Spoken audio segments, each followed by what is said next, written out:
Don't come into my restaurant in those filthy work clothes. There's no seat for a construction worker like you, so get out. The sushi restaurant master chef raised his voice, trying to kick me out. I was more astonished than angry. Understood. Then I'll have to cancel our deal for now. The master chef tilted his head at my words, then glared at me. I don't know what you're talking about, but get out quickly. Apparently, this master chef really didn't realize who I was. As I was about to leave, a certain person entered the restaurant and spoke to the master chef. I saw that person's face and instinctively shook hands. My name is Franny Elwood. I'm working hard every day at Elwood Remodeling Company, which I inherited from my father. I'm still inexperienced, but many customers praise me for being as skillful as my predecessor. Today, I managed to handle a large remodeling contract for the first time, and I finally gained confidence in myself. Was it tomorrow that you were going to eat at the master chef's restaurant that was recommended by a customer? Yes, but if Dad were here, it would be obvious that I came to check it out. This time, it's a reservation for me alone. When this job is over, you'll treat me to a meal, right?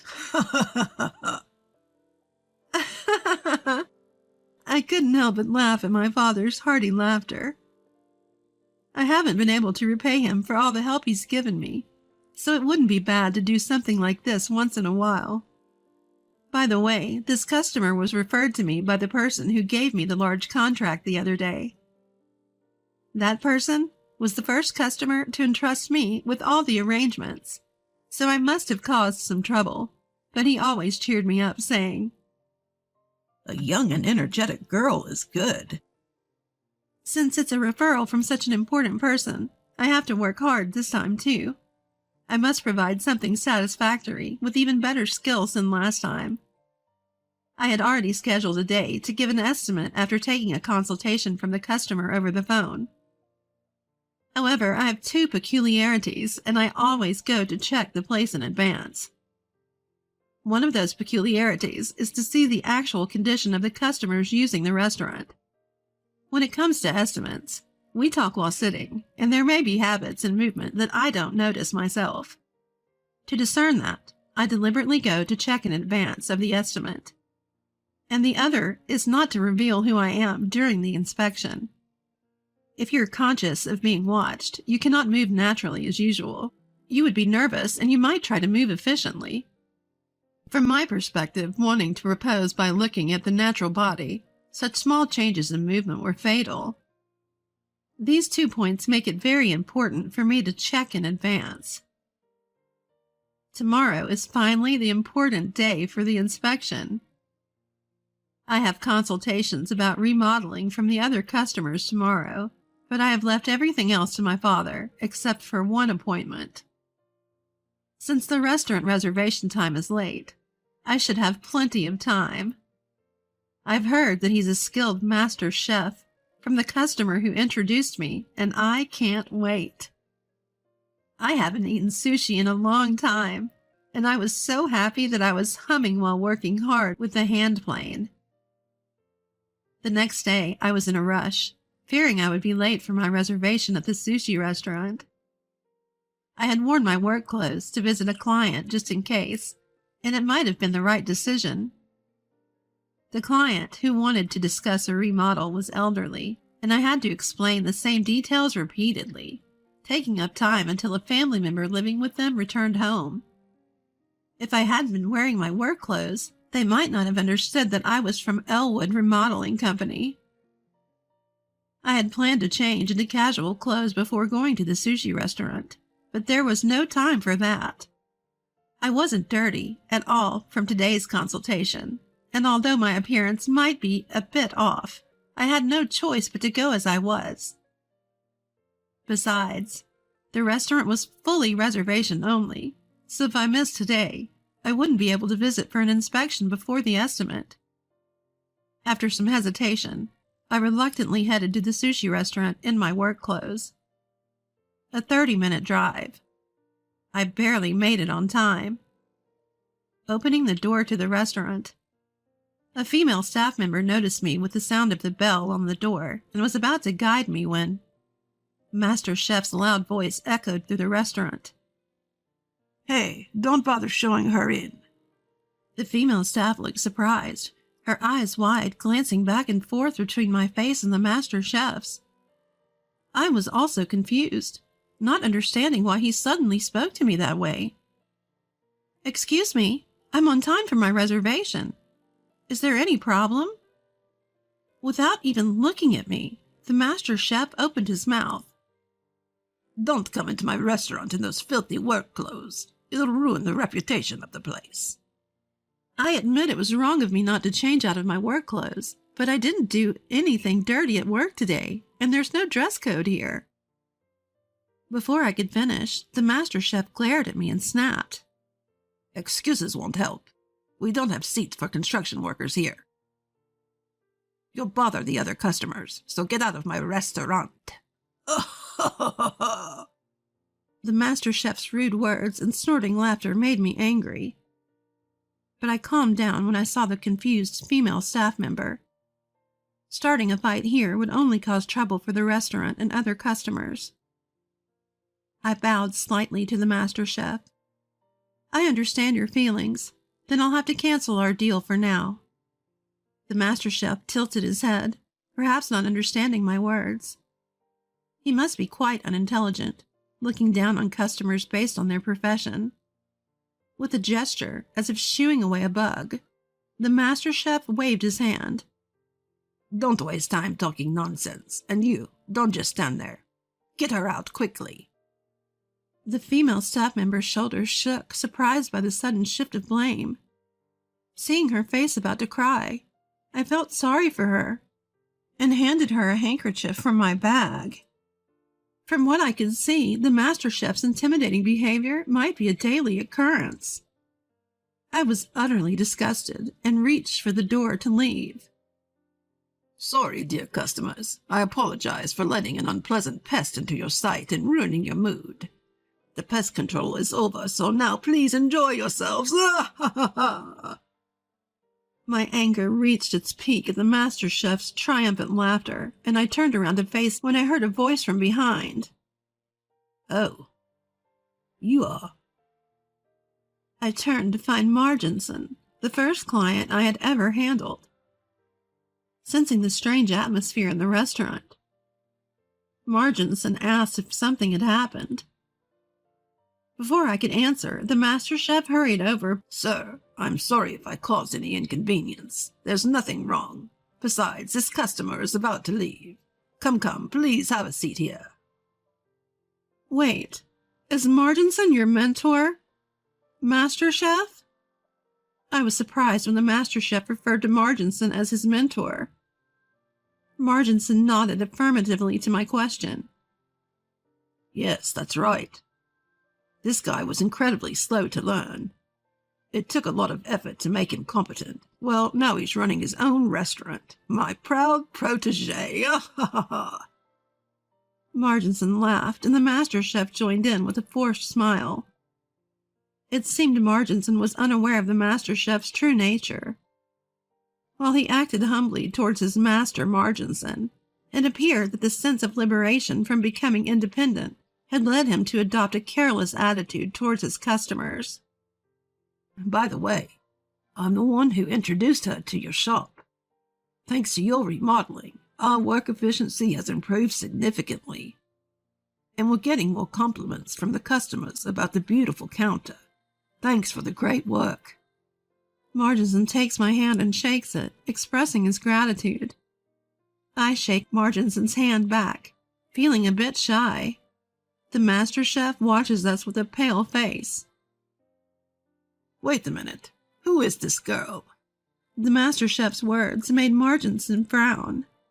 What do you mean by this girl? This person has helped me a lot. Didn't I just introduce you to this shop the other day? Isn't that why you came here today for a meeting? About that, as of now, I have no dealings with this shop. Wait, why? Marginson is shocked by my words and raises his voice. He must not have expected this turn of events, and wants to know why I stopped the transaction. I'll discuss it with this person later, so don't worry, master. Please take a seat over here. The master chef, finally realizing the gravity of the situation, tries to interrupt me, looking quite flustered. He makes a fuss, trying to pull Marginson away from me and guide him to his seat. I laughed inside at the master chef's desperate behavior as I explained to Marginson what happened earlier. Like I told Marginson, I took the request over the phone, so he probably didn't know I'm the daughter of Elwood Remodeling Company. But it's my fault for coming in work clothes. I see. And then? I thought that if I got involved with this shop, it might lead to big problems later on, so I decided to decline this time. At first, Marginson listens with a serious face, but by the time I finish speaking, his face turns bright red and he's trembling with anger. The master chef watches Marginson's reaction, his face turning pale, and he breaks into a cold sweat. No way, dear customer. It seems there's been a misunderstanding because of my poor explanation. Of course we have a seat ready for you. Please have a seat. The master chef's desperate excuses are in vain, and Marginson heads silently towards the exit. The master chef with his large frame runs after Marginson, causing dust to fly, and I end up coughing. The master chef continues to try to calm Marginson's anger, but Marginson ignores him completely. After a few minutes of trying to appease him, Marginson finally speaks.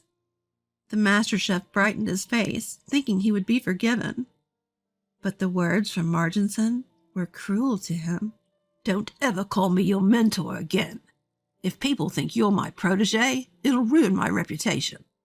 I introduced you to someone special who helped me because you were struggling with changing the interior of your shop. Now I feel humiliated and terrible. With a cold expression, Marginson spoke, and the master chef seemed to freeze. His movements completely stopped. He had been desperately apologizing, but of course Marginson wouldn't forgive him. Pushing aside the master chef who was blocking the door, Marginson left the shop. I didn't want to stay any longer, so I followed Marginson. On my way out, I let out the words I had been holding back. You only apologized to Marginson and never said sorry to me. You even acted like I misunderstood everything on my own. Instead of changing the interior of the shop, you should fix your personality first.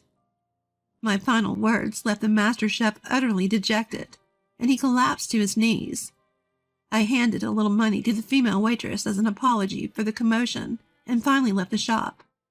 I had planned to indulge myself at the restaurant today, but my mood was ruined, so I decided to eat a lot at a cheaper place. I wanted to eat heartily rather than dine elegantly. I also told my father the name of the place we were going to and called him over. He seemed suspicious at the quick contact, but the moment he saw my face, he seemed to understand the situation. It can't be helped.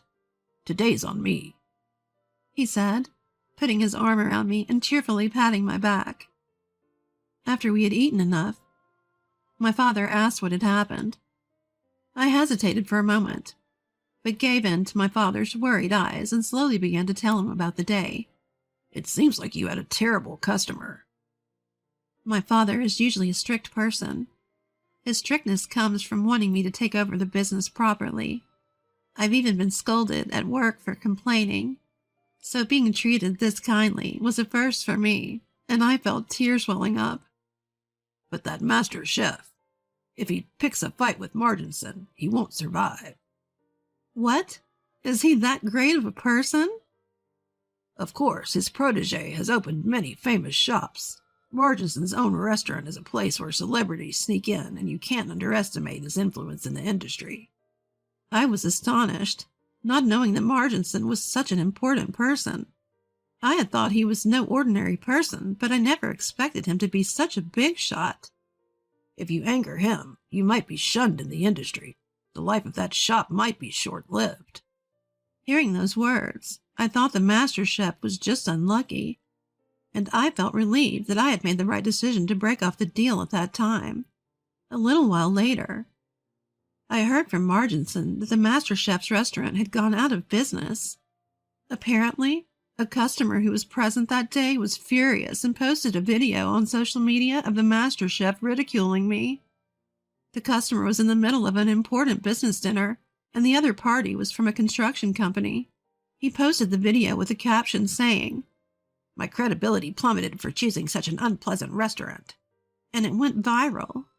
People who saw the video identified the master chef's restaurant, and it spread further, with critical comments piling up in the reviews. Furthermore, the female waitress from that time apparently sued the master chef for harassment. It seemed my intuition was right, and she had been treated terribly all along.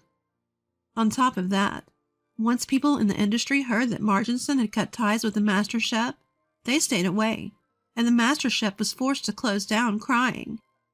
All that was left for the master chef was compensation for harassment.